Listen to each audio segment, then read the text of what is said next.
You are on the record. Good morning. This is the February 14th, 2023 meeting of the Hudson Valley Water Review. This hearing is being held via video conference call at the following location: Cortland Town Hall, 1 Hetty Street, Cortland Manor, New York, 10567. The time is now 9:12 a.m. and this hearing is officially open. The members of the board are Jane Slavin to my left, Megan Smala to my right, Shaheen Badali to my far right, and joining us remotely is Mark Kavanaugh. My name is Marco Generelli. I'm the chairman. From the Department of State, we have Erica Krieger, who she should be back shortly, and Neil Collier. We will now hear the scheduled petitions. When you speak, please address the board and give your name, title, and legal address so that our court reporter can have all the information requested. We may have to stop from time to time to consult with our technical staff.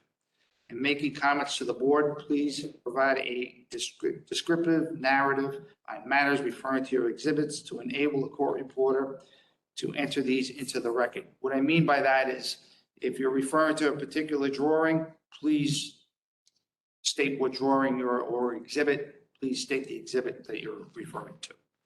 Okay. Before we get started with the hearings, on January 20th, we lost one of our board members, Ron Cummings. Ron was a devoted member to this board. He was on the board for 12 years. So at this point, if I could ask everybody just to please rise for a brief moment of silence.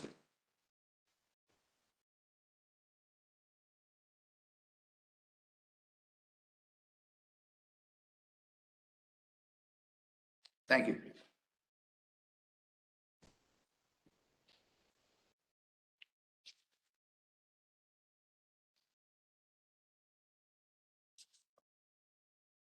Okay, let's move on to the first case.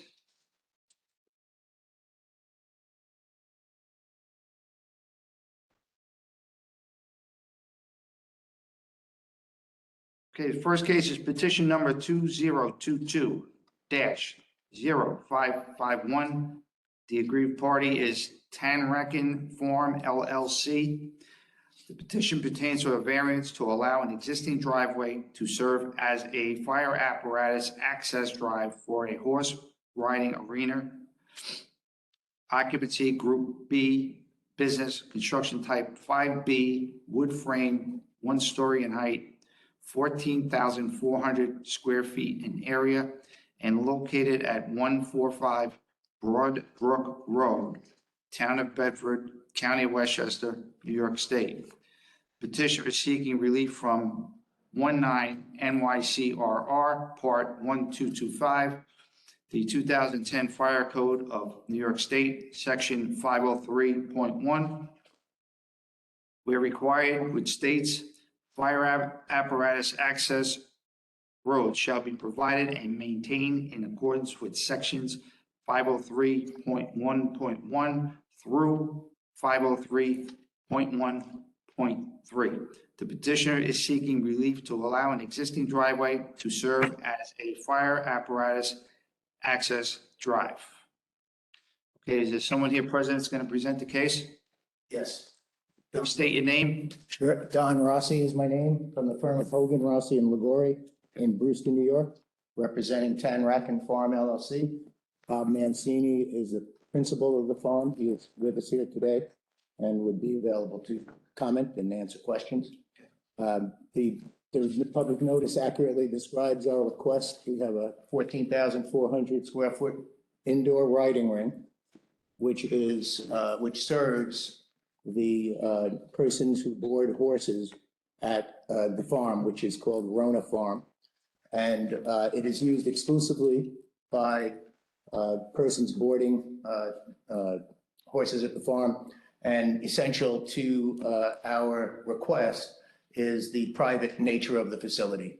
And in our letter submittal, we indicated those aspects of the farm's operation that we think speak well for the grant of the variance that we're requesting. No one utilizes the farm unless they board horses at the farm or own horses at the farm.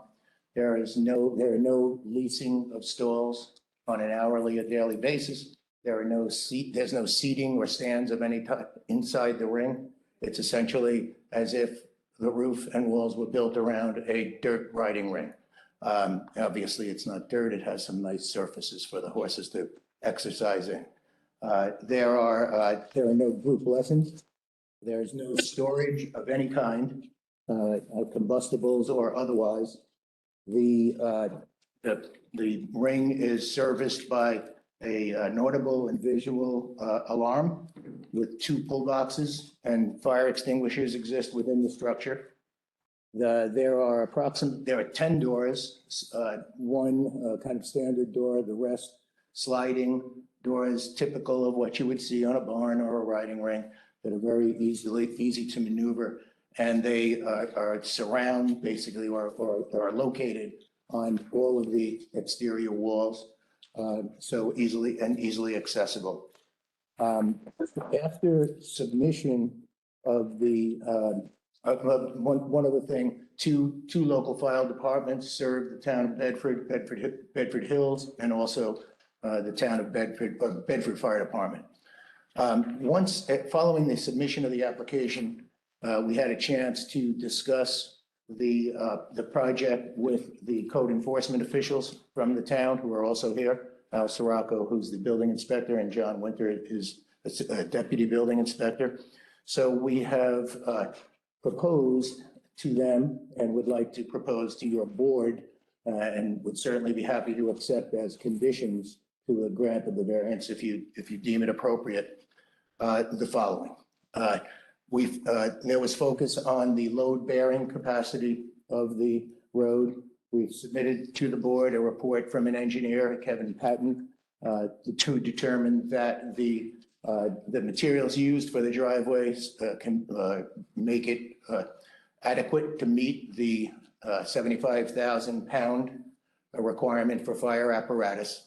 The surface is essentially 4 inches of asphalt millings over the surface of what he found to be stable ground beneath. So we believe that aspect of the request has been addressed, and that was a significant change from our initial submission. Okay. We also have analyzed and proposed, and it is on the map that I have before me, but do not have on the video, an extension of the driveway to which I will show on the map, but I think we also have a video to show you of access. So pictures worth 1,000 words, I believe, and you'll be able to see where we're talking. But we have a 35-foot wide driveway extension or spur that will meet the turning radii requirements. Mr. Winter pointed out to us a need to flare it out a little bit more, although we certainly would do that. But that spur was intended to allow us to satisfy the requirement that a fire hose could reach within no more than 150 feet on all sides of the buildings. So the existing. I have copies that I can provide. Okay, great. We'll go through it. Should I? No, I'll hold up. I'll take I'm them. sorry, I'm having trouble hearing. Yeah. We, Mr. Mancini gave me some copies of maps showing driveway widths, which I will discuss in a second. So I don't know if I've made that clear. One of the requirements, which your board is probably familiar with, is that a fire hose has to be able to get within 150 feet of all sides of the buildings. And the spur allows us to do that, to accomplish it. Also, there was focus on the width of the driveway. Again, the video will be illustrative, but the maps that Mr. Mancini just handed me and the one that I have before me shows at various spots along the driveway the width of the driveway. In some places, it exceeds 20 feet, which is the code standard to be met. In some places, it is less. And we will be able to, I think, show from the video that access is good, but there will also be certain spots where there would be some widening that Mr. Mancini is agreeable to do. So I think before maybe going through the map, it might be good to see the video. It's only 3 minutes long.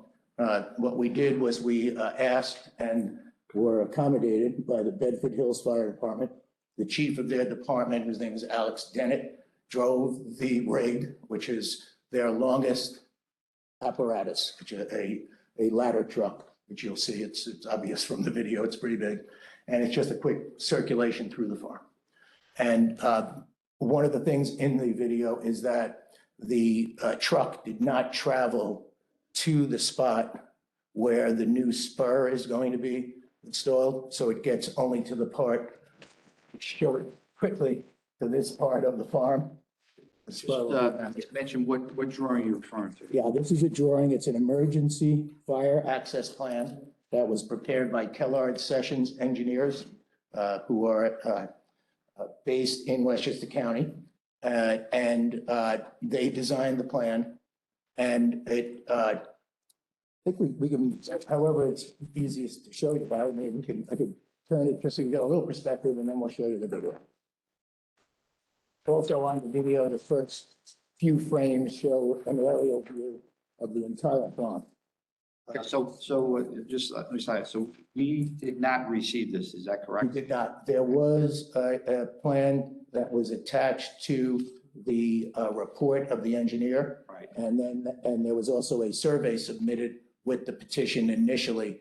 This has only been generated after Mr. Mancini had a chance to meet with the code officials and discuss the access.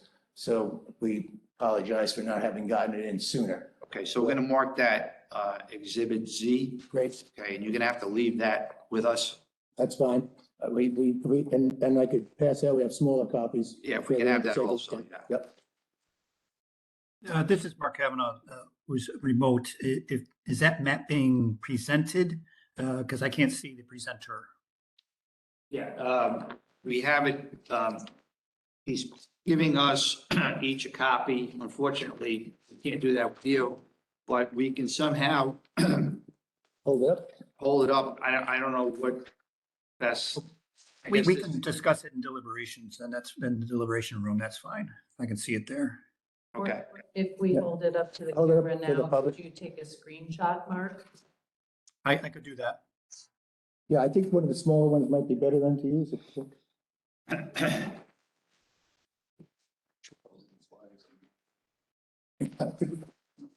So this is the plan. And I believe it comes up in color on the screen. That's it. So to my right, Yeah, it's just too blurry. too blurry? Okay. All right, if it's possible to see the tan building, that would be to my right. It's That's just being maybe blurry. it's too blurry for me to get a good picture of it. so basically, Martin, you have the plan that was submitted as part of the package, right? I do have a plan that's submitted as part of the packet, correct? Okay, so this plan shows the areas of the driveway that are going to be widened, right? Yes. And also it shows the additional roadway that is near the riding arena. Yes, the spur that's going to be added. Okay, On the video, the initial few screens is an aerial that would be very helpful okay, for those online to see the layout of the farm, and it'll be clear what we're talking about. We'll be able to point that out. okay. Hey, Don, I need to speak. All right, Mark, Shaheen just emailed you another photo of that map. Maybe that'll be better for you. I don't know. You can try it. I did receive it. Thank you.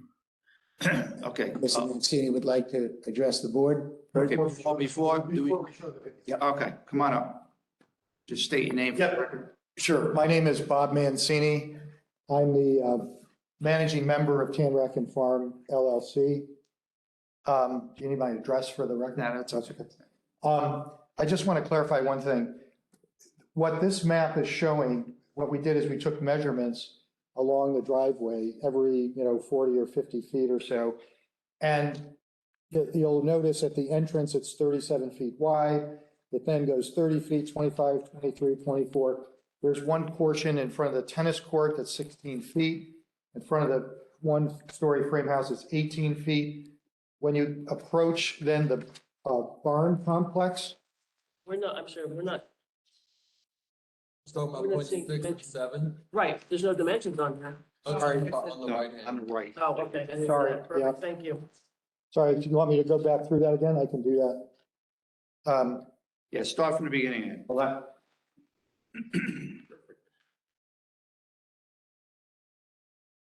So number one on your key is 37 feet wide. Number two on your key is 30 feet wide. Number three is 25 feet wide. Number four is 23 feet. Five is 24 feet. Six is 16 feet. Seven is 18 feet. Then at the intersection, which is not labeled with a number, but it's adjacent to the two-story frame building, which is where this all opens up into the farm building complex, that's 28 feet. Then number 7 is 18 feet. Number 8 is 17 feet. Number 9 is 35 feet, which is that area in between the buildings. Then if you go to number 10, it's 18 feet. Number 11 is 16 feet. Then when you get to that new proposed access road, it's 35 feet. Now, as Don pointed out, the map, I'm not sure your map shows the turning radius, but the turning radiuses are going to be widened. So this is going to be submitted as an exhibit. We'll circle it and mark it. They're going to be widened to 28 feet on each side because right now the radiuses are too short, don't meet the code. Now, what we're asking for is a variance because we're not proposing to widen the road everywhere because it's quite a long road. We're proposing to widen the road. There's as you see, there's a couple of spots where it's narrower than 20 feet. The spot that we're going to widen out is on your map key is, sorry, I got to just open this up, is number 8, which currently is 17 feet. That one we're going to widen out to 20 because that's an area that is one of the more critical areas to get to the ring. So that portion will be widened out. And then the portion that is the proposed access road is not yet installed. That's what we're proposing to put in. And so the variance that we're asking for is a variance from the requirement that it be 20 feet or more everywhere.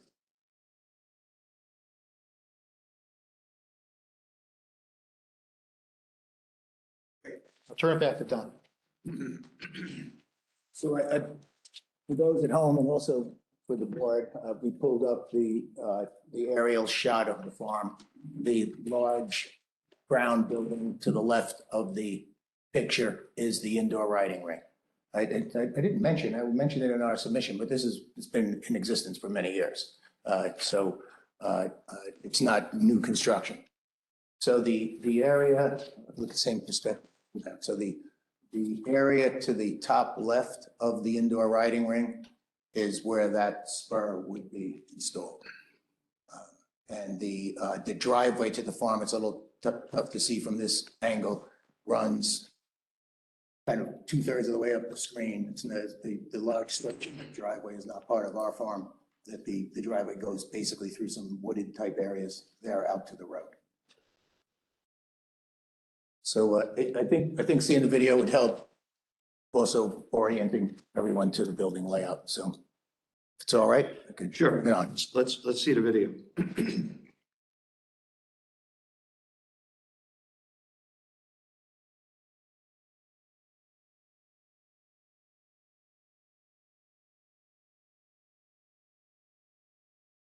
That's Broad Brook Road, the entrance to the farm, and obviously the black asphalt milling surface is there.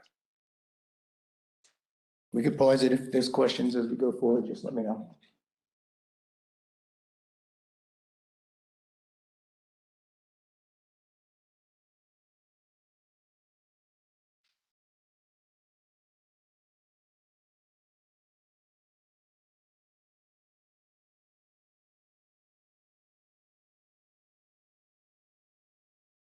I think it's correct to show the map. Let me take a look at it.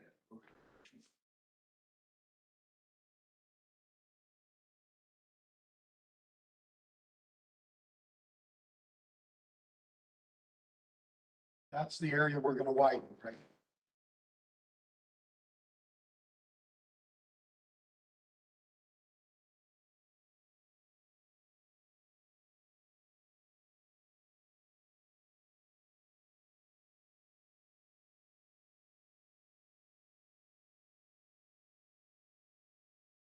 See the ring at the bottom left.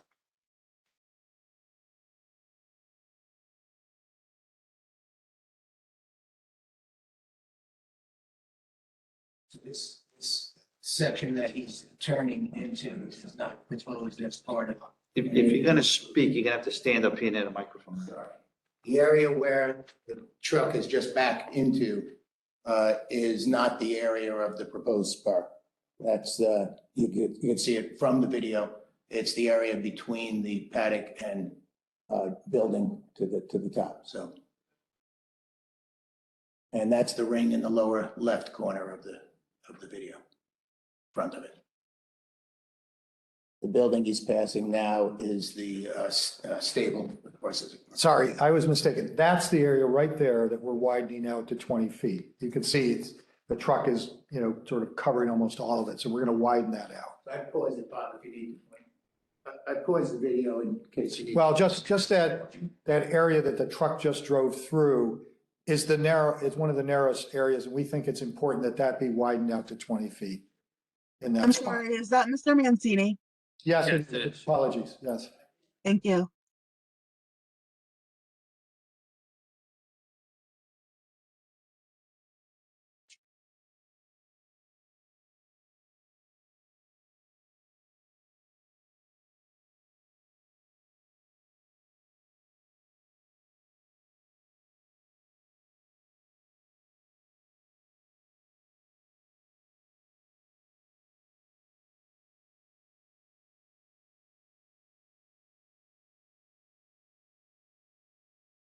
Right now, the truck is on what is the steepest part of the driveway, which is really not, I believe, a significant slope at all. And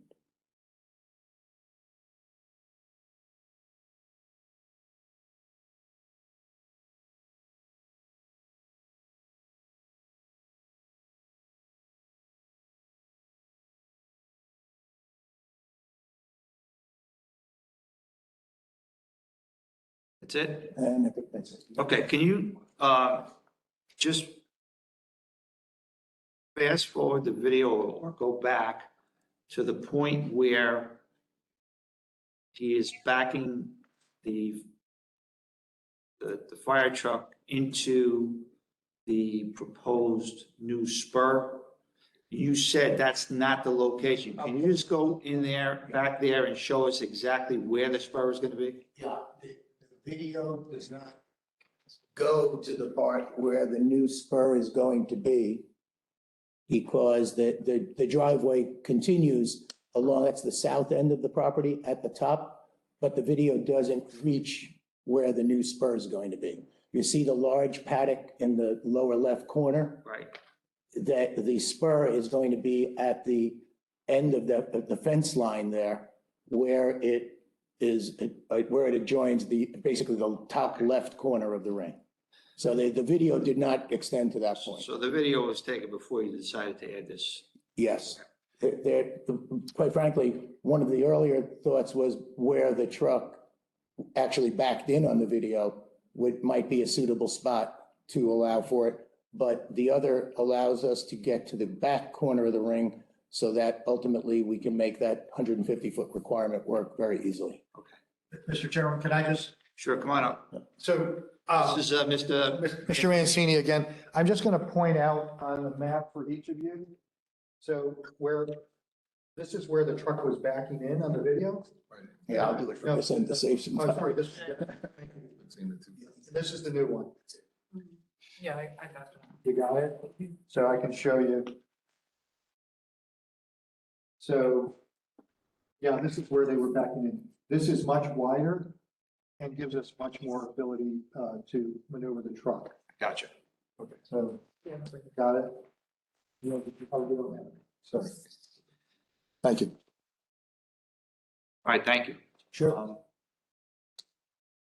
Okay, is that it for your That's it. presentation? All right, just very briefly, I'm looking at your application, okay? You go to page 4 or 5.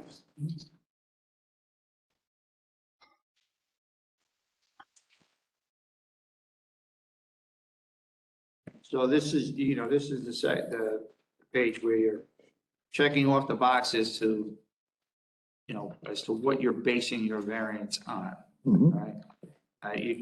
Out of the 6, you checked 4. Can you just very briefly just go through those 4 Sure. items and explain them to us? Well, excessive and unreasonable economic burden is essentially the fact that the driveway's been in existence for years. It's worked very well for all manners of heavy trucks and other vehicles. But we think it would be an unnecessary economic burden to have to put more money than what we're proposing to do to achieve the goals of the code, where we don't believe it is necessary to ensure safety, because we think we have evidence that. Let's see. 2.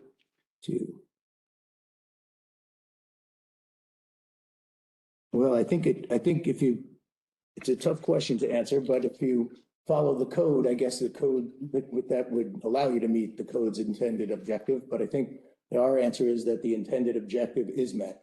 It's an existing network of an interior farm driveway, and it's shown to be safe under present conditions. Is only going to be enhanced. So I think the variance request would be something that would achieve the intended objectives without having to go further with it. Let's see, it would be unnecessary in light of alternatives. I think we've shown that. Okay. And would entail a change so slight as to produce a negligible additional benefit. Once we put in our improvements to the road, I think we have achieved the intended effect of the code. Okay. Thank you. Thank you all. So at this point, what we're going to do is we're going to open up to the board members. I'll stay by the video in case anyone needs to look. Leave the map Leave there, that, yep. but they're going to ask questions, so you should stay near the microphone to answer. Great. Or if anybody else has to answer, they'll have to come up. Thank you. So we're going to start with Jane. Jane Slavin is going to be speaking. Yeah, good morning, everybody. You have a few questions. The emergency fire access plan that was included with the engineer's letter Yes, actually showed this additional road extending past the call it the southwest corner of the frame, one-story frame riding ring, but the plan that you just gave us shows it stopping at the northwest corner. Is there a reason why it's not extending? I can, sure. sorry, it's Mr. Mancini. You want No, go right to? ahead. Yeah. Initially, it was, as you pointed out, going to be, I'll call it further north than what it's showing on the new plan. And what we determined was we could get a better turning radius and we could reach, cover more of the building if we came in further south of the riding ring. In other words, by placing it in the new location, it gave us greater coverage of the building. And that's not the question I asked. This proposed driveway that Yeah. I'm calling, I'm not sure if it's the right word, but The spur. the spur, Yeah, it's 35 feet in width. On this, on the first plan, it shows it going all the way past the building. Oh, On this plan, it stops. yeah, that's because in discussing it with the fire department, they said that they wouldn't be parking a truck in the, what they call the fall zone in front of the building, and it was unnecessary. As long as the hoses would reach 150 feet around each side. Okay. Well, there's a couple of questions that piggyback off of that. Was there consideration to bring this road around the building and connect it to the one that's at the opposite corner? I'm not, well, Well, to say to the extent, I think, I mean, all the way around here. yeah, I think Rapid, it would. Well, again, you'd end up in the fall zone right next to the building because there's not enough space between those two. well, I'm not necessarily only concerned about when the fire is actually happening. What happens when it's over and now they got to get these trucks out of here? So either way, they're doing a lot of backing up of very big rigs. Could be 3 o'clock in the morning, could be 2 feet of snow, which goes into my next question. These roadways, what keeps the fire trucks from driving off the road in bad weather? There's nothing to stop them. Well, all good questions about this. But number one, the grades are very flat. And I think as is indicated in the engineer's letter, it confirms that it's flat on either side. So I it's understand not. that, but it's dirt. So a fire Yeah, truck it is. at 75,000 pounds or more in bad weather, in a thunderstorm or something, these guys or women could be driving it. If that goes off the road, most likely is going to get stuck. Right. Those tires are going to sink in mud. That's why the code's there. So that's why the question. So there's a couple of things, and you can even see them in your video.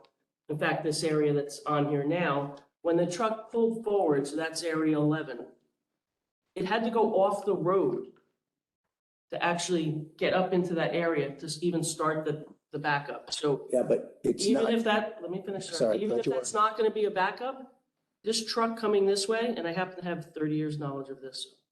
No, I'm asking this question. I'm assuming you all have a If lot this- of. If this fire truck is trying to even get to this road right now, it can't make it. And your own video showed that. So I know you said you're widening, I guess, area 8, No, but I think that this curve needs to be, this truck didn't make it. In fact, it's even showing it in red here on the plan. So this red is supposed to be where the truck goes. See, it goes off the roadway. But it's not going to be going into that spot. It has to get past here to go to area 12. So that area is 16 feet. Right, but you see, right, but it doesn't work. If you look at the red line, which is the truck, it goes off the road. Oh, this is not built, this is not the scale, if that's what you're asking. I'm This not, is not- it didn't work in your video. I watched it. It didn't work. They took out this corner of the lawn. But So. Well, that's because this- he's trying to turn. This is. yeah, he was going to He's back not up. gonna turn. We take a look at it again. I'm not I'm gonna- sorry, one at a time, please. Yeah. I'm having trouble. You got to speak one at a time, okay? Don't talk over it. So I have a strong concern about that area. And that needs to be considered to be widened as well. Let her finish. Right.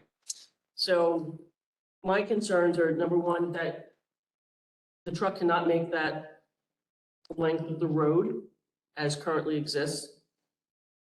I do think that there should be consideration for the road being built to go around the building, if it can make it. Maybe there's grade concerns, I don't know. There's no real grading on this plan, except for where the drainage ditch is.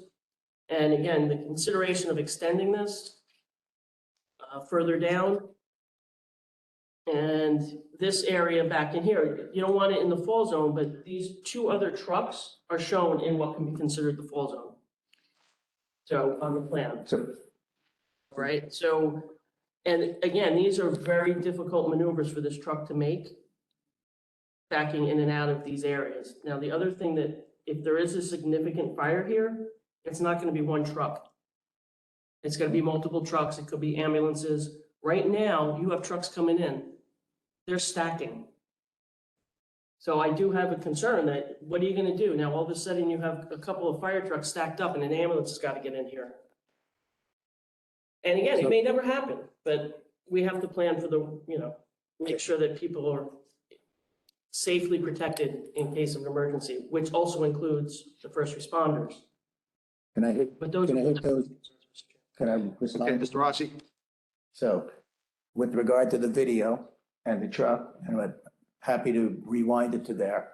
I know exactly the point that you're talking about where where it looked as if he was having trouble pulling forward. I believe what he was doing was he was preparing to back into the area where it's shown on the video now. Mhm. So he veered a little bit off the road in order to be able to do that. That driveway was plenty wide for him to drive and continue driving.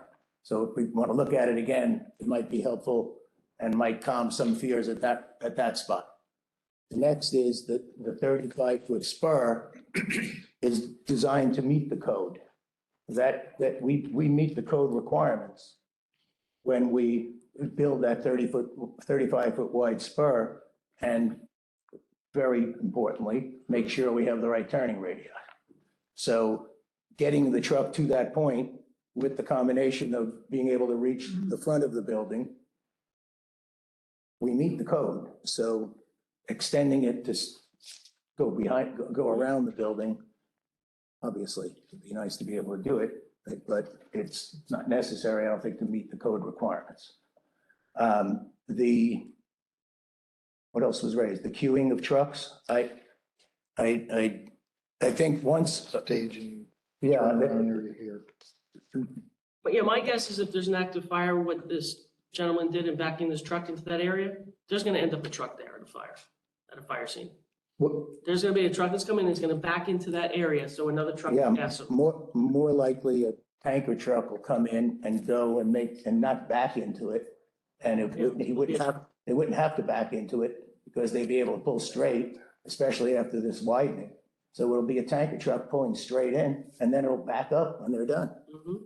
So I don't think that presents a problem with regard to either stacking or That's a accessing the building. But that's a spot for one vehicle. I've been at fire calls where there's Yeah. 40 trucks. So, No, understood. Between all the different fire departments that get called and the ambulances and the police cars and stuff like that. Well, So there'll be trucks being able to access this spur, right? There'll be trucks being able to access in here. I think there's adequate room for trucks to maneuver at a fire scene to get to this. Ms. Slavin, can I point out one other thing that I think we didn't focus on? This whole area here is like something like 55, 60 feet in parts. This is where I would imagine, I'm not a firefighter, but if they were going to stage, they can stage over in this area, which is quite wide. It's another 40-foot area. This is all open space in here so that they could stage trucks here while these trucks are maneuvering. And which I would say that in the event of a fire is going to be the place that they would want to be staging, because that's the horses are in this building. And so that would be a prime concern to make sure that if the fire was in the indoor ring, uninhabited, just dirt floor, that the focus would be the horses that are in the stable. And the only dwellings in that part of the farm are in that 2-story frame building, which is the long rectangular one. So for safety of horses and people, that's the prime staging area. It looks like a courtyard. It's quite large. it is quite large, but only 2 fire trucks will fit there based on your diagram.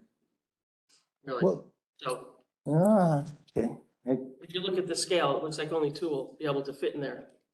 Well, there'll be one by the, 28-foot circle there, it shows a truck movement to the bottom.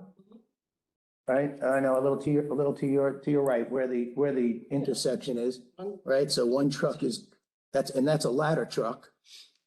So I'd say maybe two trucks or one ladder truck there. There's room throughout that courtyard area, as Bob described, for trucks.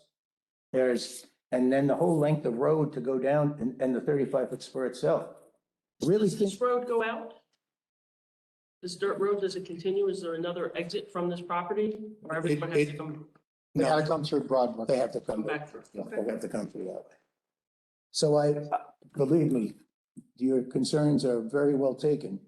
But I think one of the key things in my mind, since I've been looking at this from the get-go, is that this is not a place of habitation. This is not a place of storage of vehicles, et cetera. It's a big, wide open space. And the area, that courtyard area, is where the queuing will occur. We've had the occasion to talk to the fire, the chief of the department was driving through. And it's, as in any local town that I'm sure you're all from, I'm sure he would have raised concerns with us. He hasn't, and he hasn't has not wanted to opine on this. But I was struck by the fact that he drove his rig in and didn't have any problem cruising through the farm. So I hear you, but I think that central courtyard area allows plenty of room for queuing, and they would queue up on the driveway itself. Parking area. Yeah, well, that's the part that I wanted to make sure that we saw that little kind of hammerhead, that hammered looking thing, that flagpole type thing where the truck is shown. So were those, was that, that was the question. Okay, thank you, Jane. Megan? Yes, I have a few questions. My first one is, could you explain what looks like the proposed improvements at the northeast corner of the riding ring? Right now, it doesn't have the requisite amount of millings that we've put everywhere else in the farm, and that's what we're gonna add. In fact, the millings are on the site now, ready, but I was waiting for this meeting to do any of the work, so. And are those parking spaces that are shown there too? With the H? No, There are, where the cross hatching is, there are two handicap spots. So it is parking. space. oh, no, that's supposed to be here, actually. I don't know how that ended up there. Yep. This Mhm. is supposed to be here. I'm not sure why that ended up there. Well, in that area, we had two handicap spots that we were required to design in. But Not that's shown on. gonna be, that's not the right location. Yep, It's there. it'll be at the corner of the stone wall, essentially. So in the final version of this, the truck would need to be able to clear, should there be people parked there, right? The truck would need to be able to, or wherever the parking spaces are, the Right. truck would need to be able to clear. And they'll be up in here. So yeah, you're absolutely right. They'll be right in there. Okay, in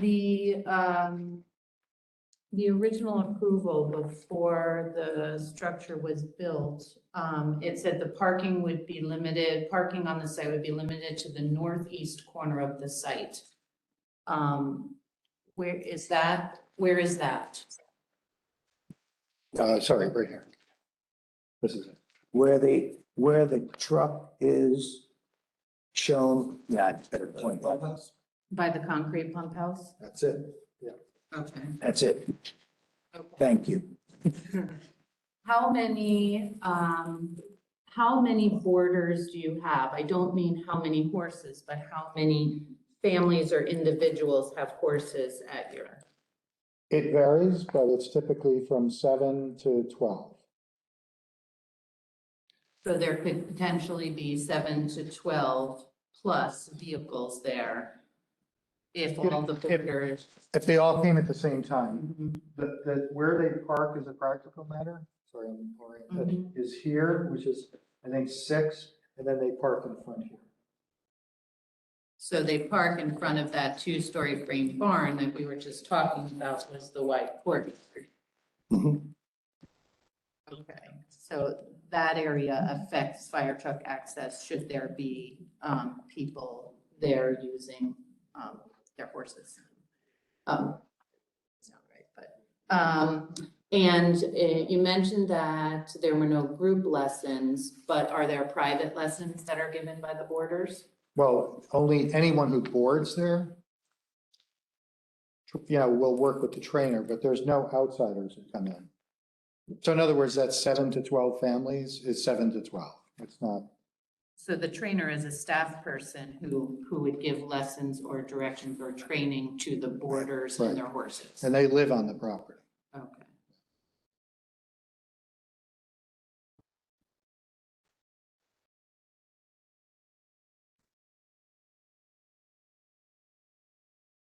I think that most of my other questions were answered. Oh, horse trailer parking. What about the trailers for the 7 to 12 boarding? You know that hammerhead where the pump house is? Mhm. They park along that edge. They are only able to park there. We don't allow them to park the trailers anywhere else.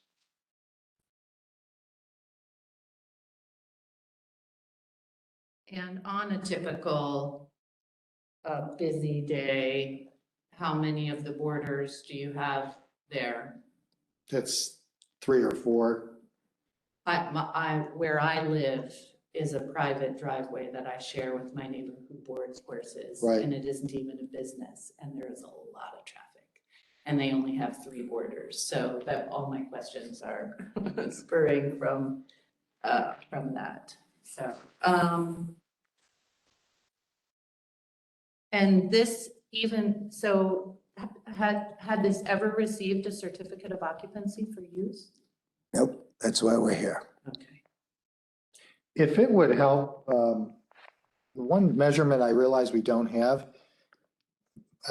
but this is quite an extensive, what I call the courtyard is very extensive. Even if you have cars in there, we drive trucks back and forth through there easily, big trucks. And so if it would help, we could send something to give you those dimensions. I'd say based on the scale of your drawing, it's about 60 feet. Be my guesstimate. Yeah, I was thinking it was 60 to 65 feet. Not all paved though, or where. No, is it's paved. This is all But it's paved. parking spots. All of that is paved, including the parking spots. That's all my questions for now. Okay, thank you, Megan. Shaheen? Just a couple of questions. So is it accurate to say the least dimension is 16 feet? Yes. If another building was built on this property, would we be going through the similar process in that this approval we're looking at gets triggered on any new building on this property? Is that a correct statement as well? Well, I think first, So what was it? I didn't hear you, John. you have to get up and speak. Identify yourself. John Winter, Assisting Building Inspector. Quite possibly not if it was an ag exempt building by the Department of State. Riding rinks weren't exempt. This was a B occupancy. Right. Or if it was a utility building, which would also be exempt from the fire access road, no, we wouldn't be addressing this issue. Just to give you a little back history, this originally was coming to the board many years ago. And Eric actually helped them work through the code. They were going to ask for some floor area variances, and they realized they basically built the maximum building they could with an A occupancy, treated as a B occupancy using the 300 people. They built it out. It can't ever be considered a U because we can never get to that fire area. It would have to be sprinklered.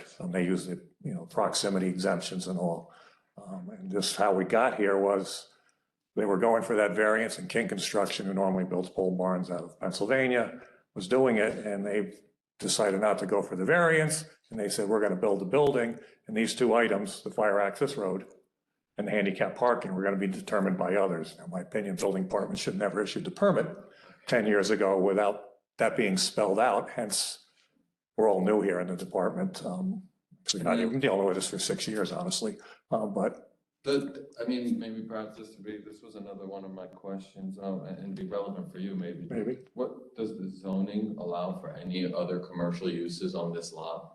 it might. Might, This actually had ag and markets go after the town on the two-family house. okay. So typically that wouldn't have a single-family zone, cottages, ag and markets basically told town of Bedford, you have to permit this. So ag and markets can totally, The reason for my question being that it's a B occupancy, and if the zoning permits, could it be converted to something with a more intense use? I would say no. Mr. Withers, I don't want to cut you off, but I'm going to give you an opportunity to. Okay, I just thought you understand how we got here. Thank you. Thank you. I'll get to you, back to you once all questions for the board members. Thank you. I just have On- a little. Just on that last point, this is in Bedford's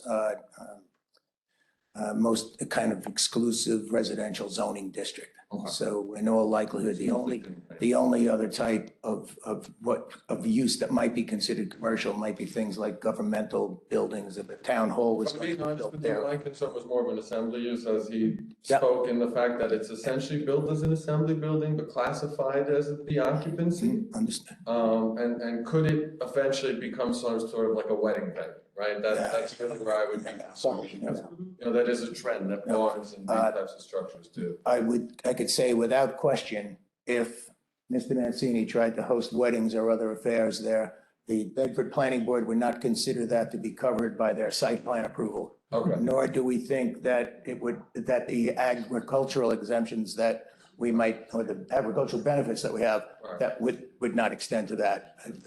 That's for Very sure. fair, thank you. And again, it's kind of interesting and deep diving into the code because while it could be considered assembly, it also seems more like ag buildings to us. So it's like nonetheless, but we.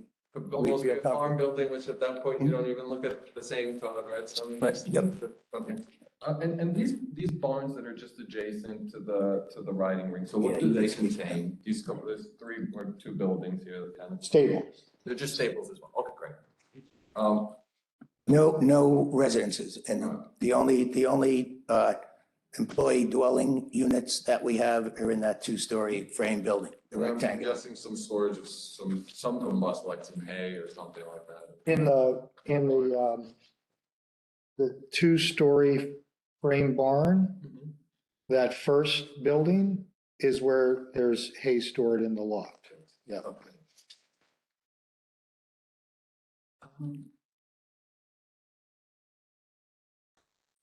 I guess a point of clarification, I don't know if it's relevant, but I'm a little bit curious. What's the protocol to get the horses out of the riding ring in an emergency? And does that impact the emergency services at all? As Don, I think, said, there's 10 doors, most of which are the big sliding doors that extend 10 or 12 feet wide. You just walk them out? Yeah.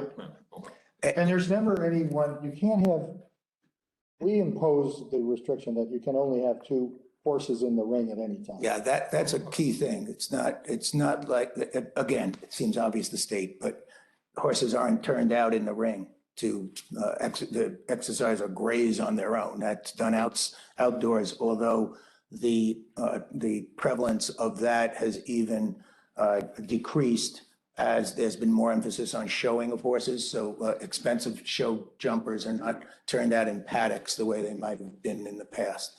So the ring itself, no stalls are in there. It's just a big wide open space. It would be dangerous to have more than 2. If you have 2 horses in, yeah. Okay. So which I think is a key element in why we feel safety concerns are met, was because it could never be that type 2 of animals, situation. couple. Yeah. But 2 animals at most, and I would even say at most, although Bob might correct me on this, at most 2 trainers. So we trainer for each of the people riding might. The most you might would be probably have in there is 4. 2 trainers, 2 horses. Typically, you put 1 horse at a time, but you could put 2. So, and just another point of clarification on the board itself. So it is a dead end, and in meeting, and in building this, we're providing the required turnaround? Is that it? Yeah, required turnaround, but primarily, the primary focus, and I think the turnaround comes from the fact that we needed to meet the 150-foot requirement Okay. for a fighting apparatus to be within there. So, and if we were going to do that, in order to achieve that 150-foot distance, then we'd have to increase the width and make sure we meet the turning radii. So that spur is being designed to code. I want to go back to Ms. Slavin's question about consideration of putting a road around the building. We thought about that 10 years ago. And at that time, the fire department said, no way are we going to drive trucks around that building. That was their response. They said, we're not going to get that close. And so. Well, you have a ditch there too, right? Would that affect? It's close, yeah, it's close. So, and they might not like to park a truck there for firefighting purposes, but for exiting afterwards and just the operation of getting everybody back out, typically they prefer to go forward. Have to go. Right, but by that point, presumably the emergency is over and then the maneuver of trucks is less critical. That would be my perspective. So, but just to really hammer that point in, just that I was asking, because the code does require a dead-end fire apparatus access road to have a turnaround. So that is provided here. Yeah, and that's why, I don't know if it shows it on yours, but the radius on this map, which we're gonna have to correct before we submit this down, it shows 20 feet and 15 feet. Those are gonna be 28 feet to meet the code. I just want to further elaborate on why I'm skeptical on it, is because when the fire truck backs up into the dirt driveway, that portion may not meet it. And I don't know if you would. Driveway is not dirt. Anywhere, Okay, sorry. yeah. This is all going to be the same as the. Perhaps less than 20 feet, and you may, I don't know if it may be relevant for Neil or Erica to advise us, but that may be another variance because. Well, here's what I would propose in hearing this. I'm thinking about what you're saying. I think what we ought to do, it's going to cost me a substantial amount of money, but I get it. I think this whole area that swings around to the access road, I would propose making it 20 feet. Make the whole area 20 feet. So the only thing left. So basically I'm sorry to interrupt you, basically from your number 11 on, Sorry, look at this. We don't have number 11. Yeah, from 11, yes, 11 all the way to the spur would be 20 feet. And then the part that's on your map is shown as number 8. That would also be widened to 20 feet. So then, once we do that, the only thing that's not meeting the 20-foot requirement is really the part in front of the tennis court and the part in front of the one-story frame house. And then there's that small area leading to the let's see, which one is that? Sorry, it's number 10. That would be, it's 2 feet difference there. Well, thank you. I mean, so, and I appreciate that. That wasn't necessarily my intent, was to request that, but just generally to understand and confirm that you wouldn't need another variance, that the backing up of the truck out of the spur and into an area that's less than 20 is permitted. I just wanted to confirm that that's not an issue. Well, as long as you have those turning radius that I was talking about, the 28 feet, then I think we're okay. But, and I know you weren't requesting it, but listen, I think about safety and I think about all these things as a property owner. I actually think widening that part to 20 feet because that's the most controversial area, makes the most sense. We need a hammerhead. That's the hammer. We got it. We got lots of emails. Thank you. Just appreciate it. Just make sure I get my book. Yeah, we would like to So that say, was clarified. Thank you. but well, clarify it maybe on the. Yeah, on the record, please. So that area, that's the design of that hammerhead Right, that's the word. is Yeah. intended to meet the code requirement for the turning movement there. Thank you. And the ladder truck on the video backed into that area that's shown up on the screen right now, which is not the Hammerhead area. But I also think if a tanker truck was coming in, it probably would just drive straight in at that point. I think, depending, I guess, on what side the gauges and nozzles are on the truck, but in all likelihood, it's going to drive straight, not to be as cumbersome a move as what appears on the video for the ladder truck to be doing. So they're, again, to Mr. Clavins. If you widen that section, as we talked about, then that is my concern. Yeah, as I'm looking at this. Where he had to go up the road. I think we should, because honestly, and the reason that I'm volunteering it also is because the cost of doing it there is less than if I had to do it, everywhere, because some of this is gonna really, it's all gonna be part of this construction of the spur, so, it's not a tremendous burden to do that. I just have to bring more material. So that was all my questions, by the way. Okay. Thank you. Thank you, Shaheen. We're going to go to Mark Kavanaugh. Mark, do you have any questions? Yeah, just a couple. In the engineering report, I wasn't able to tell, did he rate the load that the existing road is at? I know he said it was sufficient for apparatus, but No, do we have a no, rating? he did not, because we asked him to state that it complies with the code, and he looked at the 70, I think what he was looking at was the 75,000 pound threshold, not necessarily to verify, the exact load bearing weight. So is he, again, I don't, just want clarification. Did he say then that it met the 75,000 pound load? Yes. Okay. And then who performs snow removal there? Our staff. Okay, and do you know then where do they push the snow that's in area number 9? Sorry, I gotta look at the map. Hold on. Just if I could go back to Mr. Kavanaugh, the report does, it concludes that the completed and proposed sections of the roadway are sufficiently strong to support heavy vehicles, including the design fire apparatus. Okay, so He refers to the 75,000 pound requirement earlier in the report. okay, And to answer your question about where they push the snow, in the area designated as 9, which is immediately in front of the riding ring, which is on the north end of the riding ring, they would be pushing that snow to the east. So in other words, outside of the range of the driveway. okay. And do you know, has the fire department pre-planned this for fire suppression activities? What I'm concerned about is tanker operations. So I'm assuming there's no hydrants back in there. So they do tanker operations, and we're talking about roadway widths. Did they identify, or do you know if they've pre-planned this space to say this is where they would set up their tanker operations, a portable pond and those types of things? We do not know if they have. During the course of this exercise that we're going through now, we've asked them to opine and asked them to do certain things, but there was no mention in my conversation. I think it was only one conversation with Chief Dennett. There was no mention of pre-planning that out.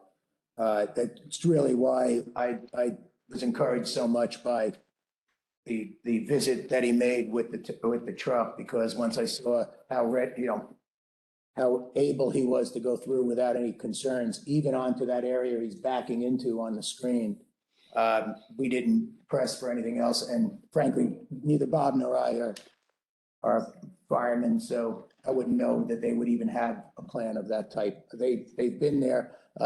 Bob's caretaker is a member of the fire department, which provides a little extra safety, but it kind of, I guess we've just thought that they were familiar enough with the property not to have done a formal plan of that type. So maybe long-winded answer to, we don't know if they've done anything out there in that regard.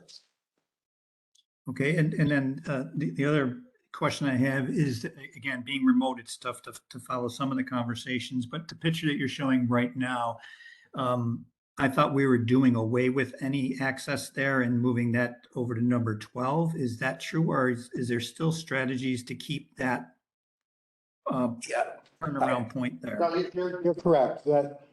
That was, it was interesting. We didn't ask the fire chief to drive in there. He just decided to do it. And he said to me when he got through, he said, yeah, that's fine. We can go there. And I said, well, we were actually thinking to do it further south. And then we showed him and he said, oh, okay, well, that'd be better. Further east, right? So the answer to your question is, yeah, we're abandoning that, if you will. It was never really in the plan. And we're, number 9 is the, or sorry, number 12 is the access. Yeah, it would not be abandoned totally. It would still be used in connection with the operation of the farm. Obviously, horses travel across it to get to the various paddocks and the like. So and not abandoned as the use, but it does not form part of the fire access plan. Correct, and that's what I'm after, is as long as the fire department's not planning on backing up there in the spring or No. thaw periods, then that's all I'm making sure. And then the last question I have is Bedford Hills a fire district? Say, Yeah, district. yes. Bedford So it Hills has a board of is a fire commissioners. district. Bedford Hills. So it is has a board of fire commissioners, and do we have anything from the board of fire commissioners, since they're the ones that own the apparatus, that their position or they approve of this proposal? John The is going to state speak had to no opinion in your. Yeah, we didn't reach, Mr. Kavanaugh, we didn't reach to getting to the commissioner stage because when we talked to the chief, he said that his comment to me was almost verbatim. We fight fires. We don't design plans. We don't go out and help design people's access ways. We fight fires. So I sensed a true reluctance to voice an opinion as to the adequacy of things. And it's been my experience in other towns as well. So. That's all the questions I have. Thank you. Okay, Mark, Thank thank you. you. Okay, I just have a few, basically follow-up questions to what we've already heard. And getting back to Jane's point regarding the road around the whole perimeter of the building. Okay. I understood your point of limiting the spur so that it's out of the full zone. I get that. But if that was to be extended all the way across the back, the rear of the building on the south side, I guess that is, and then all the way up the east side of the building to connect back to that large area where those 2 proposed handicap spots are. From a grade standpoint, I mean, is it doable? Or I see some spot elevations along the drainage ditch, but I don't know, does that slope down? It's fairly flat. It's just, I mean, that would be a significant cost to do that. No, I get that. Yeah. I'm just asking, Yeah. is it from a grade standpoint, is that it is possible? From a grade standpoint, it's not daunting, but the drainage ditch, first thing that I would want to know before we start designing it, I don't know where all of you are from, but we're in the New York City watershed. I don't know if that drainage ditch is categorized as an intermittent water course. We'd have to go to the DEP for approval of it.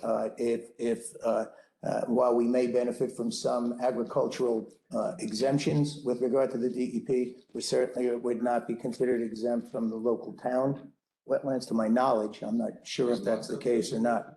But we'd have stormwater concerns and we'd have approval concerns. I'd say we'd have to go back to the planning board to have them approve a change of the site plan. I think, again, You need to do that even for the I hammerhead, don't right? think for that area, we would have to, No, we for don't. the spur area. But No, but I think the point he's making is we don't have to put that spur in because it doesn't affect any of the wetlands, doesn't affect any of the stormwater retention. If we start to come around the building, that was specifically approved. We actually had to put this in this drainage. So we'd have to go back to the town, there we'd have to go back to the town to make sure that there's no And interference. the flatness of the area, on the flip side, even with potential snow there, being able to achieve the 150-foot was really the key point of it. Okay.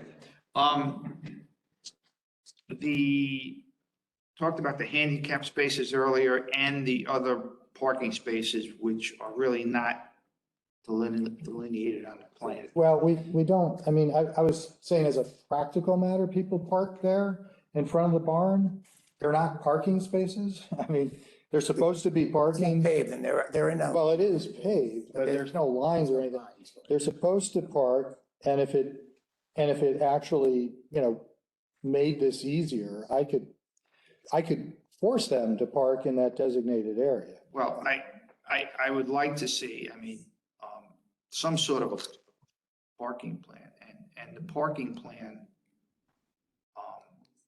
really should be reviewed and approved by the fire department, so that it does not, the parking of those vehicles that Don't people interfere. come in doesn't interfere with the circulation of the fire emergency vehicles. We could make sure they park there and there. There's Tell also, them not to park there. there's also a possibility of putting signage up to prevent parking. Signage, like, You know, Yeah, a fire lane sign and the like.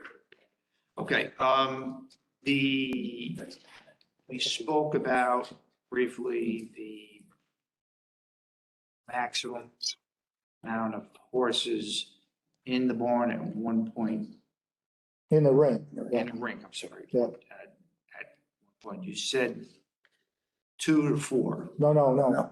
2 horses, 4 people. Okay, Two 2 riders. riders, 2 trainers, that would be the max. okay. Yeah.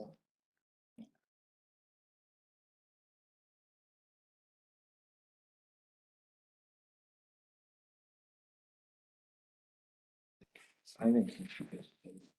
Okay, and I think, We could do that. I think that's all I had now, so, Yeah.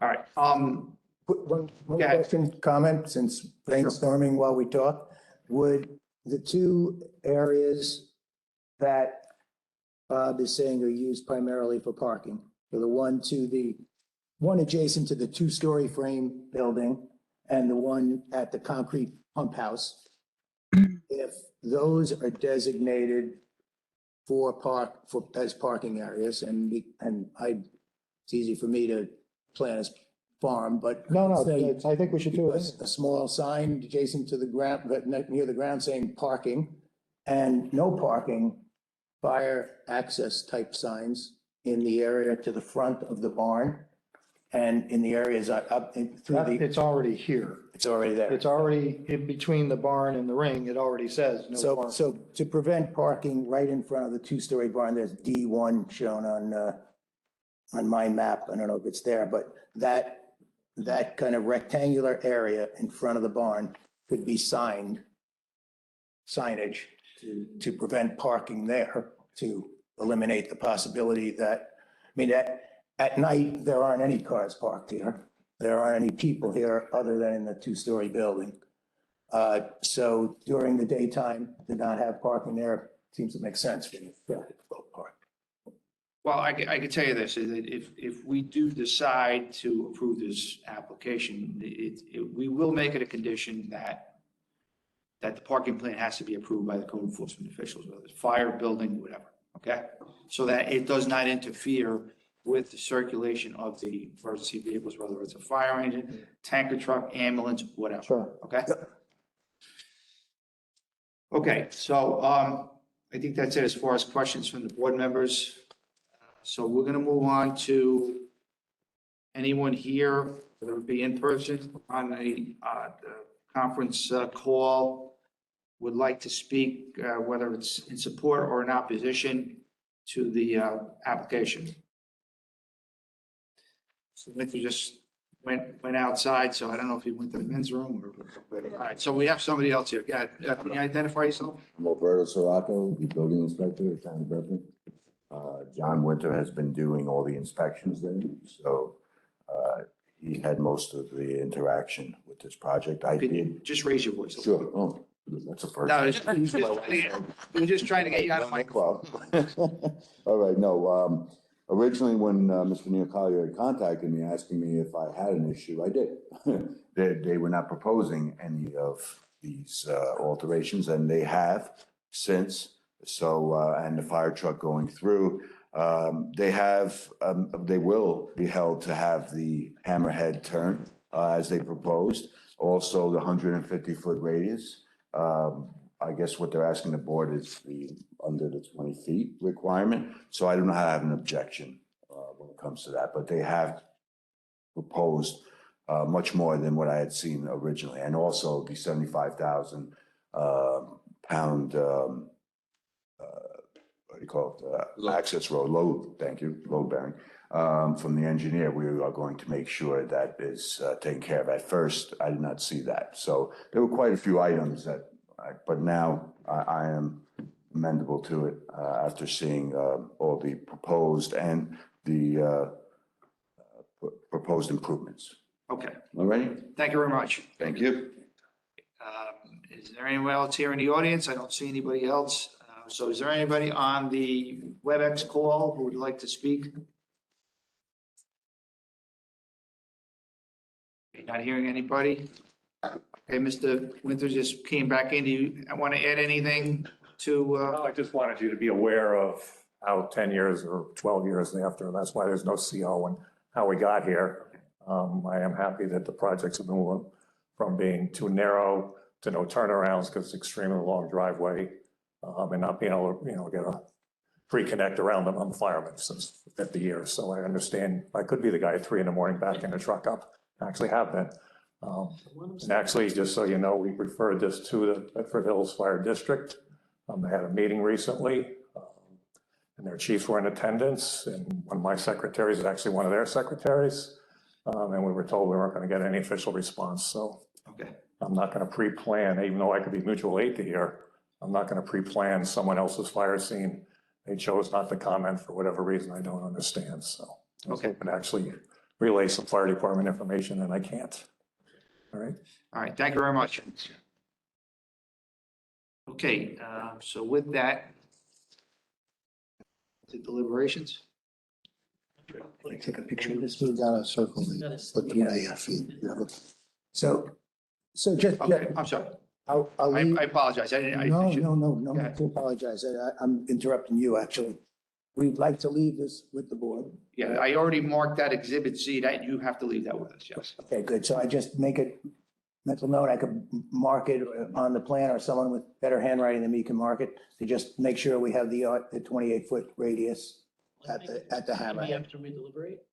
Yeah, Yes, okay, good. Fine. Thank you. all right, so we are off the record.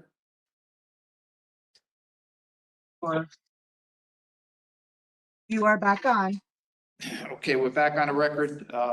Megan, do you have a motion? I do, Mr. Chairman.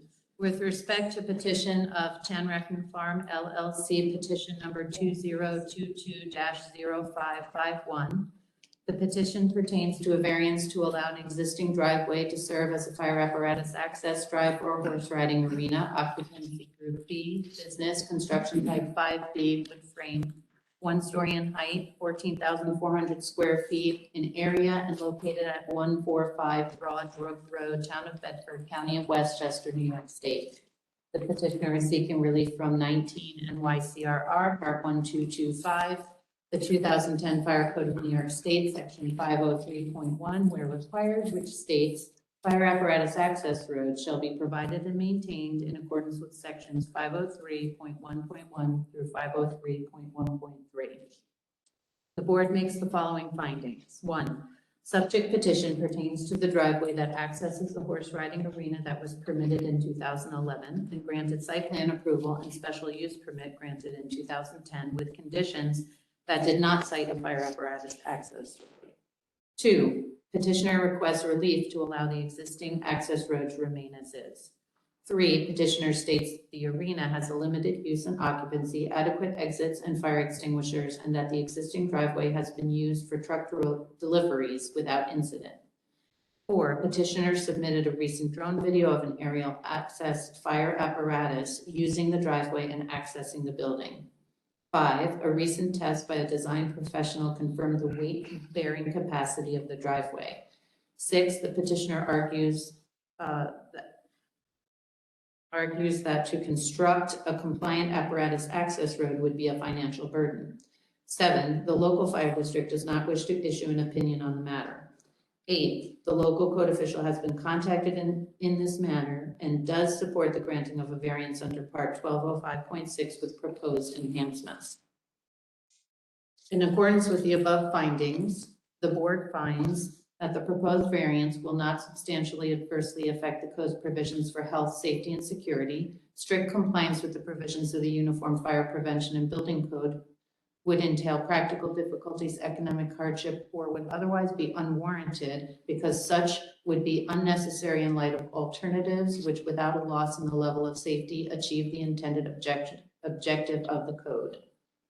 Wherefore, it is determined that the application for a variance from 19 NYCRR Part 1225, Section 503.1 be granted with the following conditions. 1, the enhanced materials used to surface the existing driveway are to be kept in proper condition to allow emergency vehicle access. 2, there shall be a 35-foot wide code-conforming hammerhead spur with minimum 28-foot turning radii constructed at the south side of the existing ring as shown on Exhibit Z. 3, the existing drive shall be widened to a minimum of 20 foot at locations 8 on the east side of the 2-story barn and between the frame shed area at location 11 to 12, the new spur as shown on Exhibit Z. 4, the parking plan shall be approved by the code enforcement official and local fire district so as not to impede emergency vehicle access and circulation. Furthermore, it should be noted that the decision of this board is limited to the specific building and the application before it is contained within the petition and should not be interpreted to give implied approval of any general plans or specifications presented in support of this application. So moved, Mr. Chairman. Okay, so we have a motion to approve with conditions. Do I have a second to that motion? Second. Okay, seconded by Shaheen Badali. Before we vote individually, Mr. Rossi, do you understand the motion? Do you have any questions? I do. Only one comment. With regard to the approval of the parking plan, we, as Mr. Winter spoke of before, and my own experience, we may have a difficult time having the fire district approve the parking plan. So if we could say that it would be subject to the approval of the code officials, and we will attempt to obtain, we will let the fire district know and show them a copy of the plan and request that they approve it. But if they fail to respond to us or say they would not respond, we would not want that to be a death knell to the variance. So can we amend that condition just to read code enforcement official? Certainly. So I'm amending condition number 4. The parking plan shall be approved by the code enforcement officials and so as not to impede emergency vehicle access and circulation. Great, that would be fine. Thank you. Okay, so we're going to now vote individually. A vote of yes is a vote to approve the application. A vote of no is a vote obviously to not approve the application. Okay, so we'll start with Mark Kavanaugh. Mark? Yes. Okay, Shaheen? Yes. Megan? Yes. Jane? No. I also vote yes. So the motion is carried and approved. Great. Thank you very much for your time. We're going to go off the record for just a quick minute before we get to the next application. You are on the record. Thank you. All right, the next petition is petition number 2022-0545. The agreed party is Regeneron Pharmaceuticals, Inc. The petition pertains to a variance to allow construction of 4 laboratories, occupancy group B, business, construction type 1B, fire resistive, 4 stories in height, approximately 1,086,300 square feet in gross floor area and located at 777 Old Sawmill River Road, Town of Greenberg, County of Westchester, New York State. The petitioner is seeking relief from 19 NYCRR, Part 1221, the Building Code of New York State, percentage of maximum allowable quantities, Section 414.2.2, which states the percentage of maximum allowable quantities of hazardous materials per control area are permitted at each floor level within a building shall be in accordance with Table 414.2.2. The petitioner is seeking relief to allow quantities of hazardous materials greater than Table 414.2.2. Okay, so before we get started, I just want to go over the history here for the record. So you appeared before us in October of 2022. We had granted you a variance with certain conditions. It was later determined that the conditions that we imposed, obviously you could not live with that. So you came back to us in December of 2022. You asked us to reopen the case, at which point we did grant that request. So here we are today. Somebody please step forward and present the case. Yeah, I'll just make a quick introduction. Just come on up closer and just speak a little bit. Sure. Hi, I'm Kim Martin. I'm an associate director with Regeneron. I head up the campus expansion program. And on the call with us is Garrett Duquesne from the town of Greenberg. We also have with us our Director of Environmental Health and Safety, Liz Green, who can speak about the extensive procedures that we have in place at Regeneron. And I'm joined today by Doug Tilton of Flat Architects, Kevin Marin, Patrick Cox of CCI, who are going to present the case. Good morning. Kevin Morin with CCI. I'm a registered fire protection engineer, state of New York. I am the fire life safety consultant for both Flat and Regeneron. Thank you for the summary. We are here today specifically to talk about one condition from the prior approval, and that was because we think we maybe misrepresented some of the uses below the plaza level that we discussed in great detail in October. We referenced the program uses below the plaza level as support spaces, which in our lingo, they are support spaces for the lab buildings, but they're not traditional just MEP, electrical, plumbing, those kinds of storage spaces. They're actually support for the lab buildings above. The prior variance that was approved was to consider the plaza level, the first story above grade plane for the application of control areas. That's really important for Regeneron so that we can establish that grade plane and how many control areas can be on ground floor, first floor, second floor, et cetera. We also have a need to have control areas below that grade plane, which is below the plaza like the code allows. We're not asking for any variance from the code in terms of quantities of materials, number of control areas. We're simply asking to apply the code for number of grade planes, number of control areas and quantity of materials per control area below that grade plane. So that established grade plane was plaza, and that's really all we're asking for today, is to apply what the code would normally allow underground to allow in the levels below grade plane, which is the plaza level. So we have, I think, about 5 slides. We'll keep it very, very brief. We're happy to revisit any questions from the prior presentation or application as needed. And with that, we can get into the slides and turn over to Patrick to kind of walk through.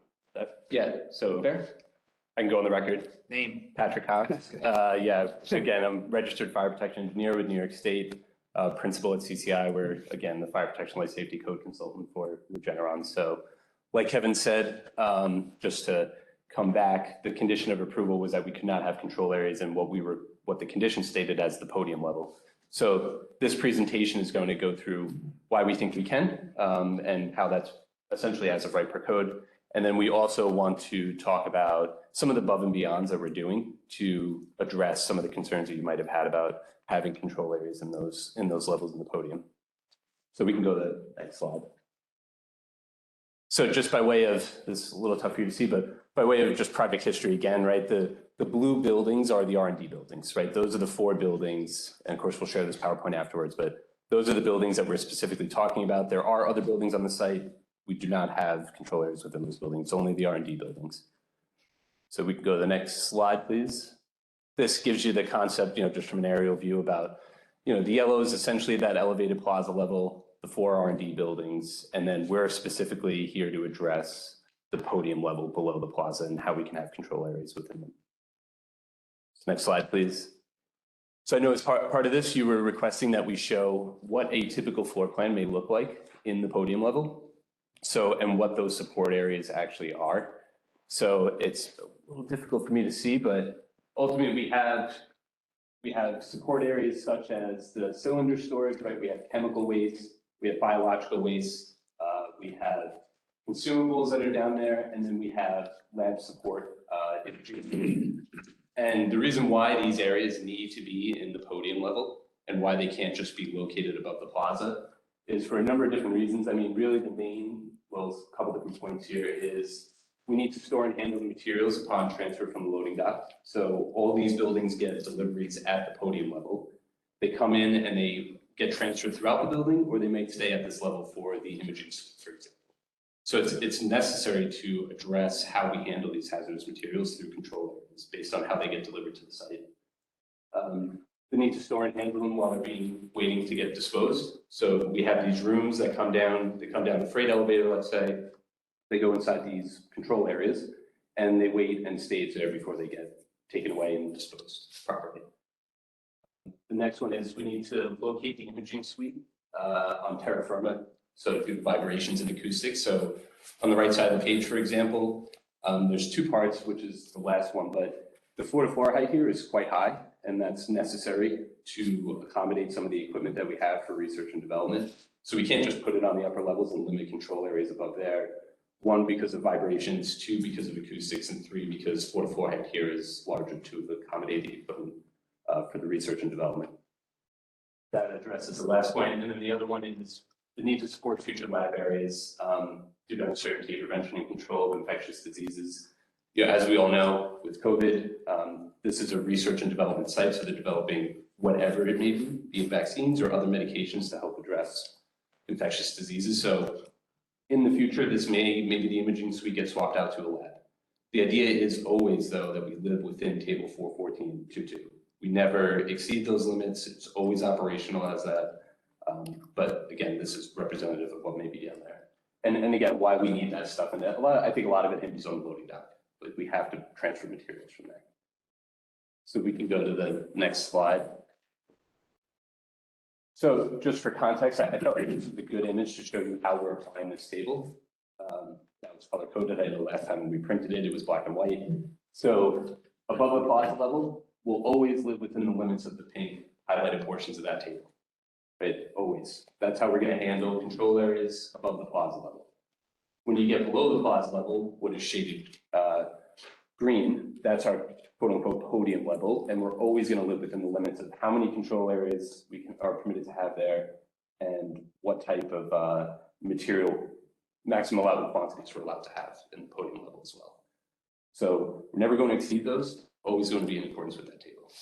Kevin, CCI, just one quick point is that green level that you see would normally be your first level below grade. So this would normally be your first basement or cellar level in a high school or university school that has hazardous materials. So by way of the previous variance, this level happens to be above grade for us because of the 35-acre plaza we're building. But we are committed to living within those limits as though it was a below grade space. Exactly. So we can go to the next slide.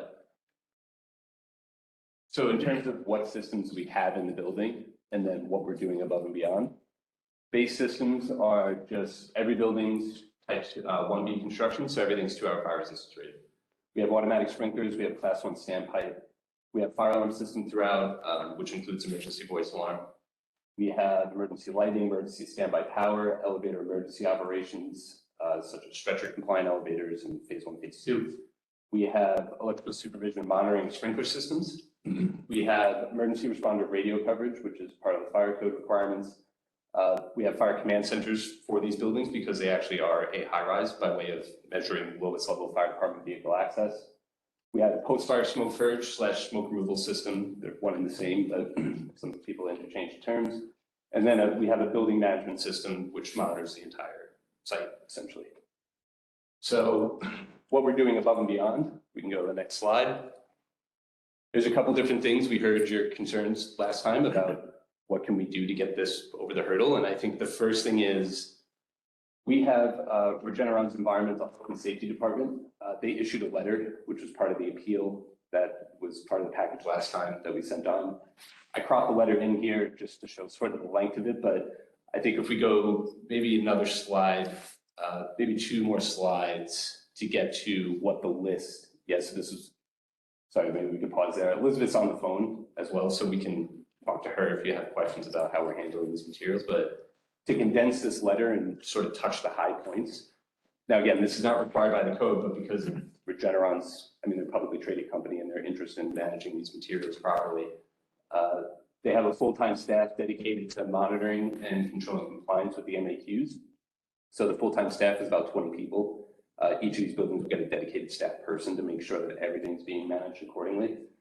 They have all hazardous materials are regulated electronically, which specifically indicates the location of the material, volume, and hazard type, along with the associated safety data sheet. So there's essentially a barcode. They come in the loading dock, right? They scan it. They know what's leaving, what's getting disposed of, and then what's coming in, and making sure that we don't exceed the quantities throughout the building. They have planned operations of the hazardous materials are regulated to the MAQs. So again, this staff makes sure that every building is maintaining the quantities in accordance with how they're supposed to be per that table.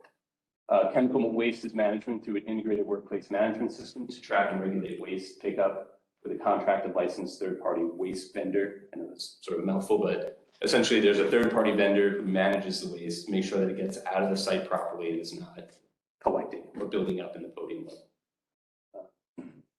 Vendor is also responsible for managing safe and compliant chemical waste streams and shipments. Of course, that's part of just their duties.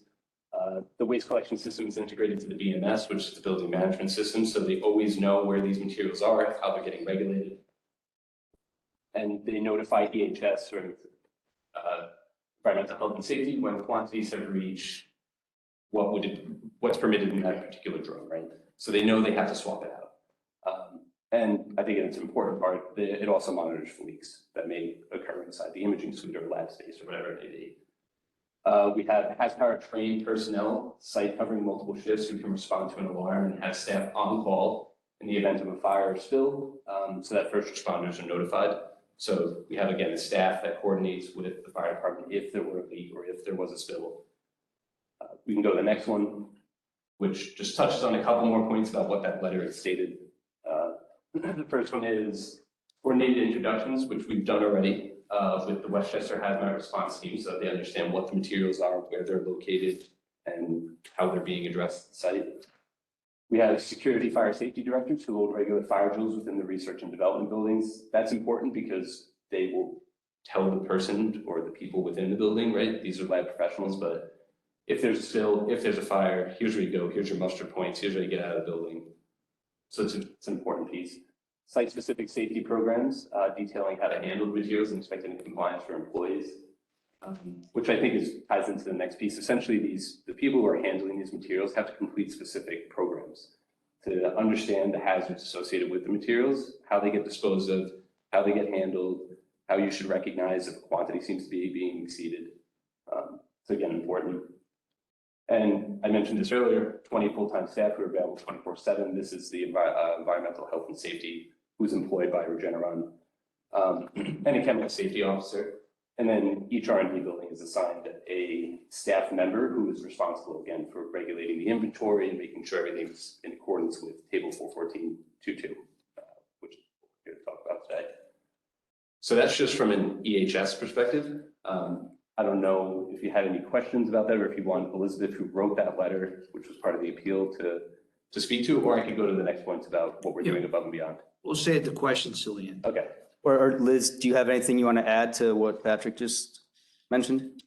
No, I don't. Thank you. Okay. I think our point with these 3 slides, I know is a lot, but these control areas we could have at a local high school below grade, and they don't have nearly as robust of a staff to manage it. I mean, this is a world-class pharmaceutical research and development company. They are monitoring, taking care of all these materials, I think in a way that far exceeds most control areas that would be located below grade in most typical applications.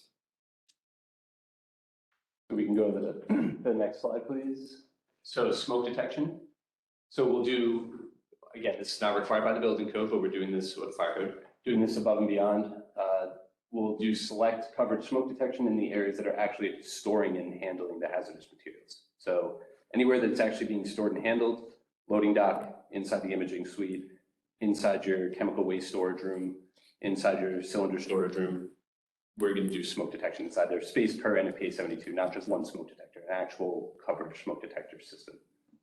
Fire hydrants at the plaza level, we provided 3 additional fire hydrants for a fire department. That was in coordination with the town of Greenberg, who again supports this variance, but could not grant it due to some of the other things you heard in the other appeal. So they said, provide us 3 fire hydrants at the plaza level, which is what we've done in addition to the many that we have around the perimeter per the fire code. We are upgrading the control area separations from 1 hour to 2 hour in the podium level.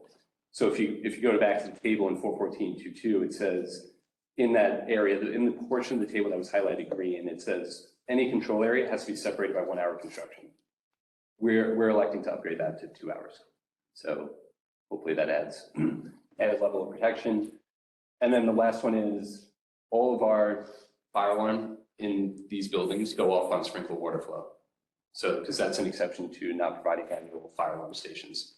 We're proposing to provide manual fire alarm boxes, little red boxes that you see at exit doors. We're going to do that in the cross corridor doors, which separate the control areas. So if we have 2 control areas, there's a 2-hour rated line that runs across the page. Those corridor doors will be equipped with manual fire alarm as an added level. So if for some reason sprinkler didn't go off, somebody's evacuating the lab, they can pull that and notify the building that there's an alarm. Yeah, these are all the control areas below the plaza level. Right. Yep. And that was it. So we essentially had 5 above and beyond code minimums that we're proposing today for the podium level. Do we have a copy of this? No, I can share it right now if you need it. I have it on a thumb You drive. could just forward it to Okay. electronically. No problem. Yeah. It's part, we need part of the record. Absolutely. Yeah. Is that it? That was it. Unless the town of Greenberg wants to say anything again further supporting it, but Okay, I'm gonna get questions from the board members first, and then we'll okay. move on to the code enforcement figures. All right, so we'll start with the board member questions. You want to, Shaheen, you want to start us? Sure. So I guess my first question is just to really clarify, I mean, there's 2 levels of podium or 1 level of podium? There's 1 level of podium. It's 1 floor, so this whole green space here I'm looking at is just 1 floor? It's just very high. It's just very high. Due to the equipment that has to be down there, there is a small mezzanine, but it's a mezzanine that has mechanical equipment. To be abundantly clear, Kevin, CCI, because it's a 37-acre site, there are 2 levels below some of the other buildings. Okay. But below the R&D buildings, it's primarily 1 level that's a double height space for equipment. Okay, and then I guess you have just some areas that are mezzanines, but not full stores. No, not Nothing. even, yeah, not even close. Yeah. Okay, great.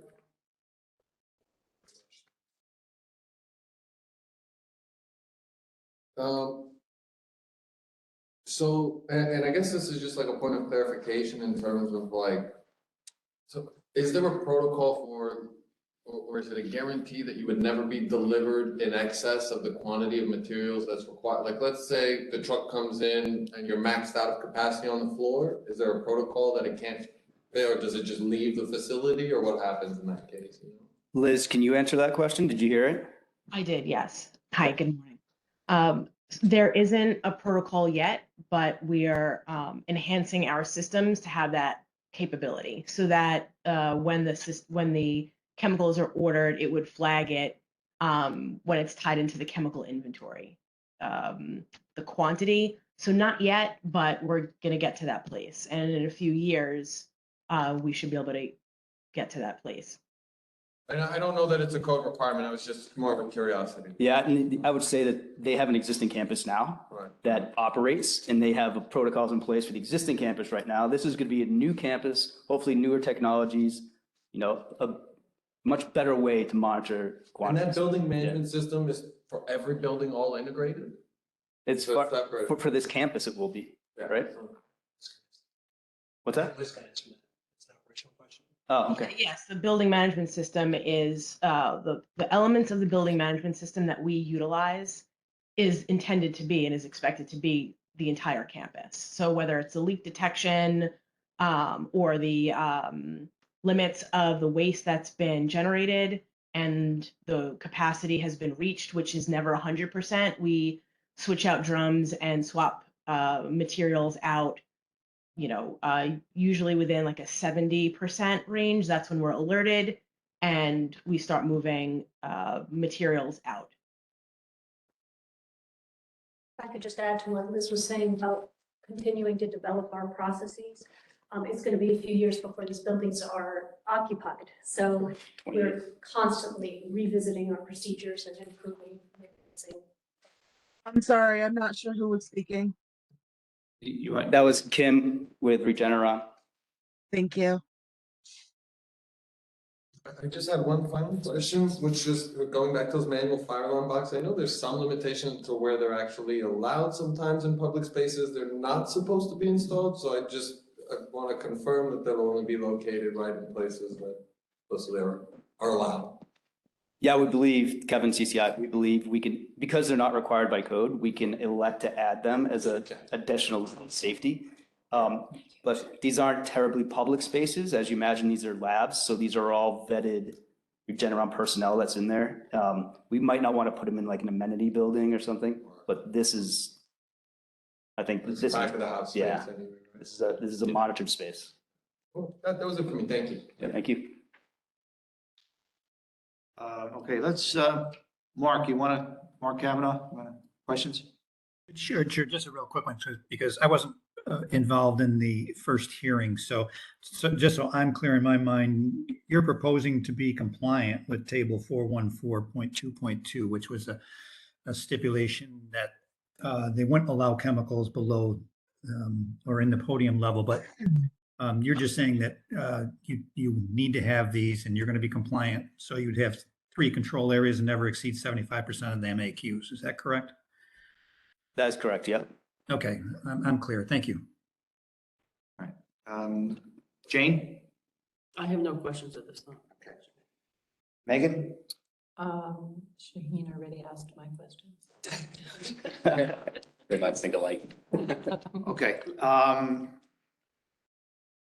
Just going back to your submission. The revised variance appeal submission. Okay, on page 3, you have a, sorry, not page 3. Page 4, you have a map of the site showing the buildings in the plaza level. You talk about the fire lanes, the hydrants, egress, stair point, fire command center. You also mentioned fire department connections, though I don't see them on the map, on the plan. Yeah, they might have been, sorry, they might not have been shown on there, but they're just per the building code. And The front plaza. Yeah, We did get them in their. In the original. submission. in the Yeah. original, they were there. They were- Yeah, sorry, they might not have been part of the appeal. They are in the original package. Remember, they're on the plaza level though, right? Yeah. In the original submission, we gave some a bunch of red dots. Those were like. locations. I don't have it with me, though, but I do remember seeing. Yeah, I think you're right. I think they were. You only see the fire. Yeah. I can speak to that. This Oh, is- Lisa. yeah, this is Okay. Lisa from. Yes, we added, we have fire department connections around the ring road associated with it in per code. We only added fire hydrants on the podium level the town of Greenberg and the fire department did not request additional fire department connections on the plaza, just additional water sources. So the fire department connections are per code. And the fire hydrants, there are additional fire hydrants on the podium. If that answers the question, I think. Memory's better than mine. Yeah, the red circle. And then these are the hydrants. Yeah, those are the hydrants, but I was looking for the connections. That's like Siamese, right? Yeah, the Siamese down at the Ring Road. Yeah.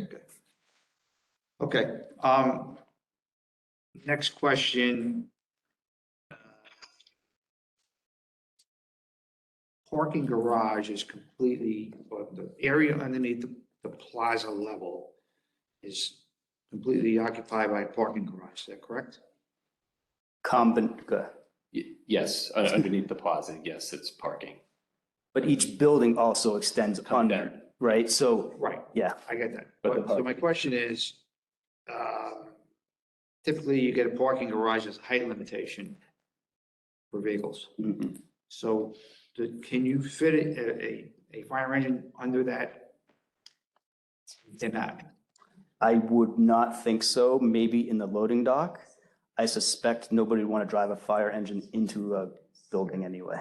So, I mean, the reason why I asked that is because basically by constructing this plaza at the new grade plane Yeah. level, you've really eliminated access to that podium level from on the sides of the building that the plaza touches.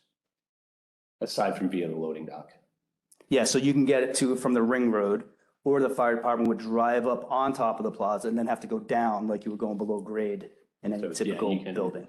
Per that graphic that was in there where I had it highlighted pink and then green, for example, you could see there's 3 loading dock doors. So if they had to get into the podium level, aside from pulling up on the plaza, taking a stair down, or finding their way down there via an elevator, they could go in via the loading dock. Right, but you couldn't get You wouldn't obviously, drive in. you couldn't get a fire vehicle No. up against that podium level in the area where the parking garage butts up against the building. I don't think so. Okay. You could probably get like an emergency response vehicle, like a van type ambulance, an Or ambulance. Chief's truck or Or, something. yeah, the chief's truck or something, but I don't think you'd pull a rig in there. But you do have a standpipe system. Oh, yeah, full standpipe, full sprinkler, hydrants on the plaza, hydrants on the Ring Road, loading dock access from the Ring Road, building access from plaza. So they can go down or up. If it was truly at grade and this is a basement level, you'd have to go down. Right. Always. It would be Have to go. totally buried. Totally. I was just curious to know if you Yeah. can get a fire engine in that parking garage. I would, No, we do not have, this is Lisa Wildhouse, we do not have the head clearance. It's designed as a parking garage. We do not have the head clearance inside the parking. Okay, thank you. I can confirm that. We have had a number of meetings with the fire department to make sure that they were comfortable with all aspects of the construction. This is Megan Smaler. So the research and development buildings essentially have a basement level, the podium level that is approximately 50% exposed instead of completely underground or, right? Yeah. But the amenities buildings, the 2 of them at least, B25 and B24, would have almost 2 stories of basement underneath because they are not. they're a little bit different because a lot of those buildings become almost more core elements below the plaza and then parking pulls up closer to it. But it is all one single building by code. But yeah, we're not putting like a ton of amenity space below the amenity building. It becomes a core elements to get people to their parking spots. I think For the most part. B25 don't have. Yeah, Correct. those are just purely. But creating a amenity. plaza makes it such that they have these Yeah, occupied they're- basement you're right. areas. Yeah. Yeah, so. There is some mechanical associated with those buildings below, like mechanical spaces, but Kevin's correct. It is primarily for, exiting from the parking up into the plaza. Okay. My last question is, and I know we have building code officials, fire code, fire inspection officials from the local municipality. Beyond that, is there any regulatory agencies from the state or the federal government that you have to report to, comply with, or Liz, regarding the hazards? yeah. I'm not talking about the whole, I'm talking regarding hazards. Liz, do you have any info on that? I do, yes. I mean, as far as the hazardous material, we have to comply with OSHA regulations, the EPA, and the Department of Health. So, as far as the EPA is more concerned with our regulated waste, the chemical waste. Does that answer your question? Do you want me to go in any further detail with that? I mean, yeah, how often, I mean, I would imagine that they would inspect the site periodically, you know what that would be? Right. So we've actually to date been a small quantity generator of regulated chemical waste. So we've had RCRA inspections regarding our regulated chemical waste once every 5 years or so. In a few years, we're going to be moving toward becoming a large quantity generator. And that's going to increase our inspections to annual. We'll have regular reporting to the EPA that we're going to have to do on an annual basis. And as I said, that they're going to be visiting our site much more frequently. But so far to date, any of the inspections that we've had, and I've been at Regeneron for, it'll be 18 years now. All the times that the RCRA agency was at our organization, we've never had any observations regarding how we're handling our chemicals, satellite waste accumulation areas, or waste accumulation areas. Okay, and then when they do these inspections, do they refer to the limitations that are No. described in the state code? No. No. I have a follow-up question to that. Okay. Megan Smaler, do the Office of Fire Prevention and Control come and do inspections? Department of Homeland Security, Office of Fire Prevention and Control? That hasn't happened under my that I've been involved with. So if they have, I don't have that relationship with them that I had been involved. In other words, it doesn't fall under my jurisdiction at Regeneron. Okay, so I think that's it for the questions from the board members. So we're going to move on to if there's anybody here in the audience at the meeting room here. I don't see anybody who would like to speak, so we'll move on to anybody who is on the WebEx call who would like to speak either in support or opposition to this application. Yes, thank you. This is Garrett Duquesne with the town of Greenberg. I'm the planning commissioner. Our building inspector, Frank Morabito, is unavailable this morning. He sends his apologies. If I could, if it's all right, I'd like to read a statement that he sent in. Fine. So this is from Frank Morabito, town of Greenberg building inspector.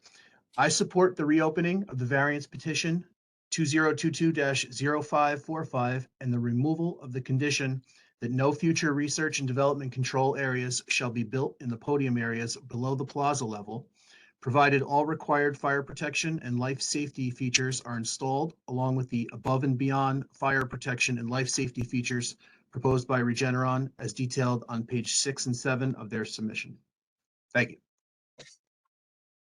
Okay, thanks. If we could get a copy of that forwarded to the Department of State, I appreciate it. Yes, I will send that in. Thank you. Thank you. Okay, anyone else? Okay, not hearing anybody. At this point, we're going to go off the record for the purposes of going into deliberations. You are back on the record. Okay, back on. Megan, do you have a motion? I do, Mr. Chairman. With respect to the petition of Regeneron Pharmaceuticals, Inc., petition number 2022-0545, the petition pertains to a variance to allow construction of 4 laboratories, occupancy group B, business, construction type 1B, fire resistive, 4 stories in height, approximately 1,086,300 square feet in gross floor area, and located at 777 Old Sawmill River Road, Town of Greenberg, County of Westchester, New York State. The petitioner is seeking relief from 19 NYCRR, Part 1221, the Building Code of New York State, percentage of maximum allowable quantities, Section 414.2.2, which states, the percentage of maximum allowable quantities of hazardous materials per control area permitted at each floor level within a building shall be in accordance with Table 414.2.2. The board makes the following findings. 1, a hearing was held on October 11th, 2022, and this board rendered a decision dated November 17th, 2022, granting the variance from Section 414.2.2 of the Building Code of New York State with the condition that no future research and development control areas shall be built in the podium areas below the plaza level. 2, thereafter, the petitioner submitted a request for a rehearing, and at the hearing held on December 13th, 2022, this board voted to reopen the application for a rehearing at the next available meeting of this board and rendered a decision dated January 11th, 2023, granting the application for a rehearing. 3, subject petition pertains to construction of 4 four-story R&D laboratory buildings as part of a complex built on a platform over 1 lower level. 4, petitioner requests relief to allow quantities of hazardous materials greater than allowed. Excuse me. Strike that. Number 4, petitioner proposes as an alternative to provide a plaza level platform as the building's main entrances with fire department access and apparatus road, additional fire hydrants, 2-hour fire separations in the lower level control areas, and fire alarm boxes. 5, the local code official has been contacted in this manner and supports the granting of a variance under Part 1205. In accordance with the above findings, the board finds that in the case before it, strict compliance with the code would entail practical difficulties, unnecessary hardship, or would otherwise be unwarranted because such would not achieve its intended objective. Wherefore, it is determined that the application for a variance from 19 NYCRR Part 1221, Section 414.2.2 be granted with the following conditions.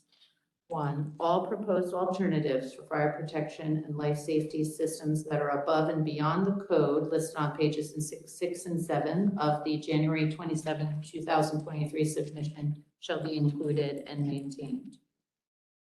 Furthermore, it should be noted that the decision of this board is limited to the specific building in the application before it as contained within the petition and should not be interpreted to give implied approval of any general plans or specifications presented in support of this application.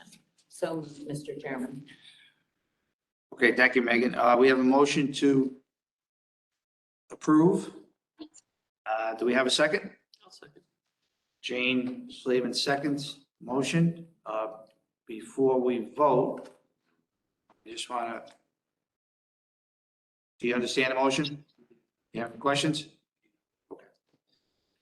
So we are going to individually vote. A vote of yes, obviously, is to approve the variance. A vote of no is not to approve the variance. So we'll start with Shaheen. Yes. Okay. Megan? Yes. Jane? Yes. Mark Kavanaugh?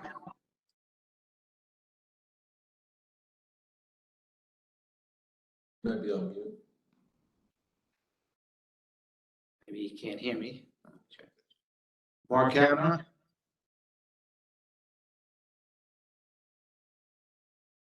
Did we lose him? He's still connected, but he's muted. Oh, on the phone?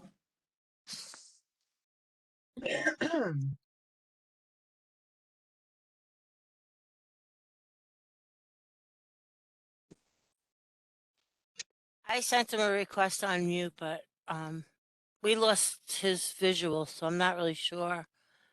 He's back. Yes, back. No, his name's been there, but It's been there, but he's muted out. And his video is off also. You just ask him now. Huh? Ask him again how he's voting. Got him on the phone. Mark? Yes. Okay, we are, you heard the motion, correct?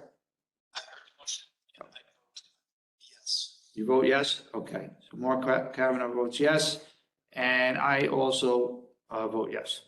So the motion is carried. Okay, thanks. Becky, Busy saving the we're going to go off the record? Okay.